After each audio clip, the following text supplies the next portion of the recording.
Hey everybody, DTF1984 here again. Sorry I haven't done any videos in a while. You know, busy with work and really got a chance to go out anywhere. So, this is a accumulation of the last few weeks of finds. Stopped by a little thrift store, or actually a Goodwill, and they had some baggie of cars, and they had some Blackwalls floating in there. And I was surprised that, you know, they actually had Blackwalls, because normally they take out all the good ones or I get there too late. But happened to find this little Volkswagen turquoise Beetle, and some of you should be able to recognize it, as this is the 1989-88 re-release of the Volkswagen Beetle from its Redline era. This was the first new casting of the Beetle since its 60s representation. You can't really see it, but it did have the maroon, orange, and yellow tampos. The later one would be a darker blue tampo where the maroon was, but this is in fact the first re-release of the Blackwall Beetle. Then I found little Hot Ones Porsche P911. This is the Hong Kong version, so this is the early one. It is in some rough shape, but fortunately it does still roll, which is always nice, and so does the Bug. It still rolls really good. Just, you know, a little bit of bends here and there, but you know what? It's got personality, it's got character. If it could talk, it would say it had a lot of fun being played with.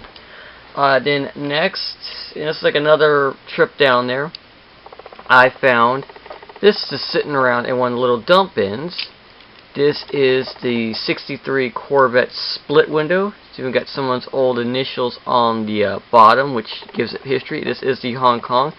And besides the High Rakers Corvette I have, 63 Vet, this is the second 63 split window Vet I own that has the metal base. That's the original release. It's not the garage or the higher end one. This is the actual original release of having a base to it, which is always nice. Metal base, metal body, and it still rolls just as the day it came out of the package. Maybe a little bit slower, but it still works. Like I said, it's got history.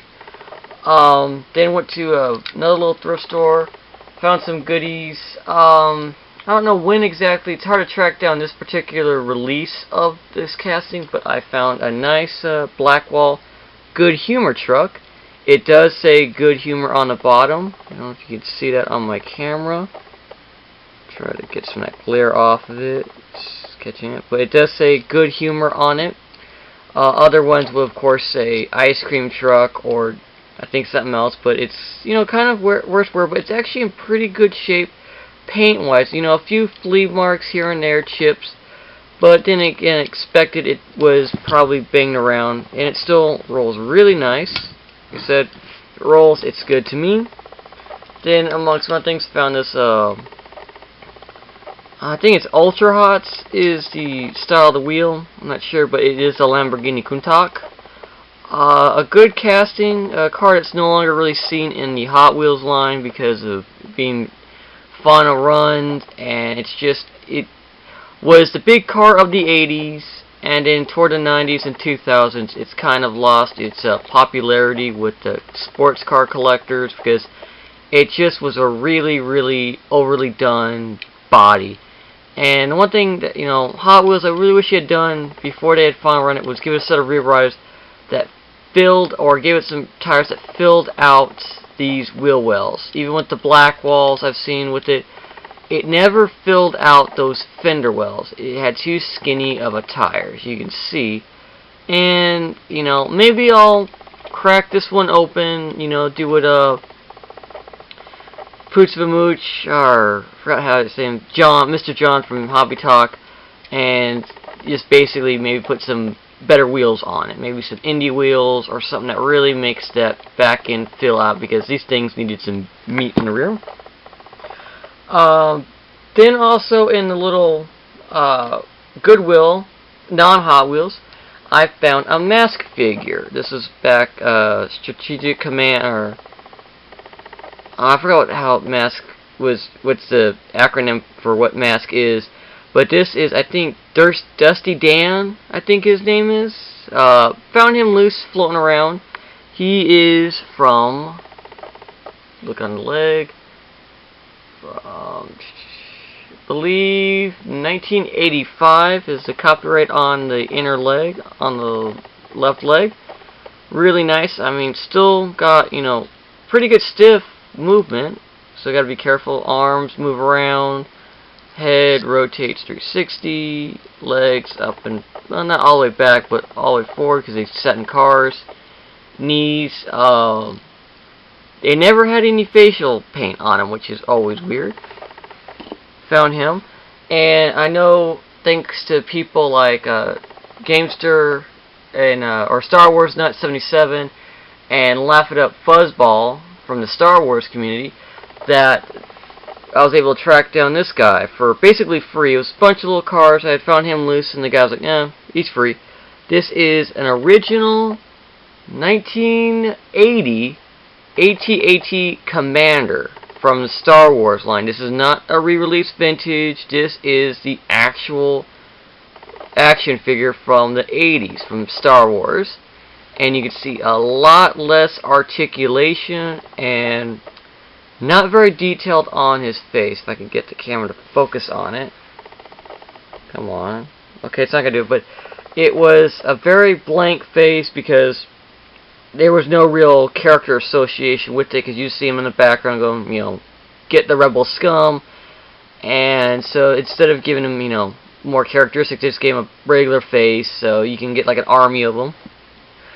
Alright, and then I visited that little car show that I go to every once in a while, every Friday here in Arizona, and looking through some cars. This is not really a Hot Wheels. This isn't a Hot Wheels, but I thought it was pretty cool. The guy had a bucket of cars, 25 cents per car, and he hadn't really taken a look at it, and I found this little gem. It is a Jada Rebel Rides 53 Chevrolet Bel Air, which is one of the rat rods, but the way it sits, I might put a little bit of you know, fix the paint up, maybe add a little bit of rust paint to it, but other than that, it's not going to get cleaned up.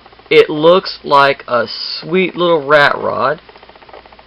It's got the little mirror on the dashboard, which is pretty sweet detail for it, but it's got the little steels. I was originally going to just get it, I saw it for the wheels, and oh, I'm going to use it for another car, but then just looking at it with the flames, and it just looks too cool to clean up and disassemble. So all the little dirt is going to stay there. I might, you know, add rust paint to show like it's, you know, worn down. It was done back in the day, and it's just, you know, it's been driven, which a lot of these cars are driven, and that's the whole point of building a car. You drive it. And then shopping around for about like a couple bucks, I finally picked up a better one of this 200 SX Datsun. This was part of the 3-pack Hot Ones back in the 80s. Got the opening hood, really nice little, I think it's a 4-banger or 6-banger, I can't really tell. I know someone that's a Nissan fan is going to chime in going, "Oh no, you got the engine wrong, it's this and that," and but it's really nice, clean base, you know, good wheels, you know, a little bit of wear and tear on the paint and tabos, but then again, it is from the 80s, 81, 82, so you got to come and expect that with buying these old Blackwall Hot Ones. Well, don't think the hood is all fully clipped down on the driver's side, but other than that, it is in pretty good condition. Then went to the little guy's vendor. Finally picked up this, the Vet Van. I've always been a fan of this casting. I've seen other people work with it. I've seen pictures of it, and I just thought this was a really cool little conversion from the 1980s. I think there is a real one that they based this off of. This is from 79. I think someone did do this to a real vet. I haven't really found the photos yet of it, but it is really nice. Got the all the car parts, a battery, a gas tank, some looks like a off-road jack. The engine sits right behind the passenger and driver, which has got to be extremely loud and extremely nasty smelling to smell the engine fumes blowing out of that thing, unless that's a spare engine But then again, the casting does show the transmission hub and oil pan, and yeah, actually transmission bell housing, sorry, and oil pan, transmission pan, so that's where the engine is. But as you can see, that plastic part, high raker, and it still works as a high raker. It does not go slamming back down, it still rolls under tie and low, which I love, love, love high rakers. I'm still looking for another rear riders at one point, but I love the high rakers.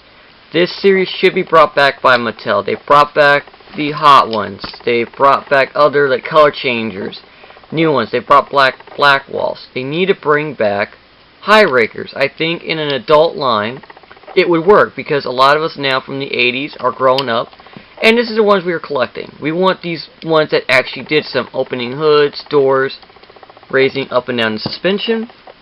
And then from that same vendor, I had been talking to him. I helped him out on some information, so he pulled this one out of a little drawer and gave it to me. It is a rough-shaped, greased gremlin, but it is the Blackwall Malaysia. It is, you know, it shows its signs of wear and tear, but it still rolls. Even with the bumper being pushed back as far as it is, she still rolls really, really well. I mean, this is a good one for, let's see how well it does on some track. This is a perfect one to take down to maybe a little local, you know, one of those little car show races, and just play with it and have fun the way that they were still supposed to have it. You can still see a lot of Tampos, Champion, GT, Union, I think a Bell logo is somewhere in there, Valvoline. Really nice. And then the creme de la creme, I guess, pay a little bit more for this one, is I found the California Cruisin' van. It's got a little bit of issues with the driver's side tampo and a little bit of passenger side, but it's still a heavy, heavy piece. The Malaysia-made van, really, really nice. It's the metallic silver paint. It's not the super chrome version, because I know there is a more sought-after super chrome, but this is still nice to have. Even if it's a filler piece, it's still nice to have one or two cars that are a little bit messed up. And this is something I've seen in a lot of super vans, from unopened ones from pictures and people showing them off, and these playwood. The windows have warped for some reason on the plastic. I don't know what caused it. I don't know if it's the element of the plastic itself, its age, but a lot of them I've seen have had a weird warping of the windows. So that's something to look out for when you're looking for these vans. That, you know, pay attention to the windows, because a lot of them are warped, and it's not anything wrong with the van, because it doesn't look like this thing sat outside, you know, in the heat. It may have, but it does look like it warped up a little bit. So plastic is age, doesn't last forever, so had a little baggy. And also, last but not least, out of this little vintage, guy had them for $5 each, couldn't go wrong. The back up here, Hot Wheels Rally Case. This is the original, or at least a few of the originals, 1967 copyright, all rights reserved, made in USA. So this is definitely one of the original ones, not a Hong Kong one. It's got the 12-car rally case by Mattel. Back sticker is unfortunately missing that front one, but I know there are several places where you can buy the reproduction rim sticker. It's got the red handle, so if anyone knows anything about the case, let me know what the year a red handle would have come out for. Inside, no cars yet, so it's another, you know, nice one. I'm going to put a few red lines. Definitely when I get a better display, I'm going to have my red lines inside a couple of these. I do said a couple, because look at that. That is a nice representation of a few of the Sweet 16 and some of the newer ones that came out later. And I also picked up another one. So I picked up two of them. This one has a little bit worse for wear. Handle, it is chewed up. The bottom is a little bit more messed up. It's missing the sticker on the back. But there was a decal on it at one point where you could see the flames. I don't know what year that one came from, but I'm going to definitely track that down. Said easy to find reproductions, parts for these things, made in USA, patents pending. And opening this one up. No tissue paper in this one, but it does have this thing, and it says Kevin Bartley. So whoever Kevin Bartley is, I now own your old rally case. And the way it looks, it probably would have been a teenager that may have owned it with a little more better handwriting. But it is a really nice case to hold old red lines. It needs to be a little cleaned up inside. It's a little dusty. A little bit of soap and water. Probably gonna replace or find a handle for it. But these are really nice to pick up for displaying your Hot Wheels. Even if the lid eventually falls off, I mean, you can still keep the lid back behind something. So that is my old vintage Hot Wheels and a couple of action figure haul from a couple weeks. I hope you all enjoy. I hope we try to make some better videos more. I got another video coming up, so stay tuned. Take care. Bye bye.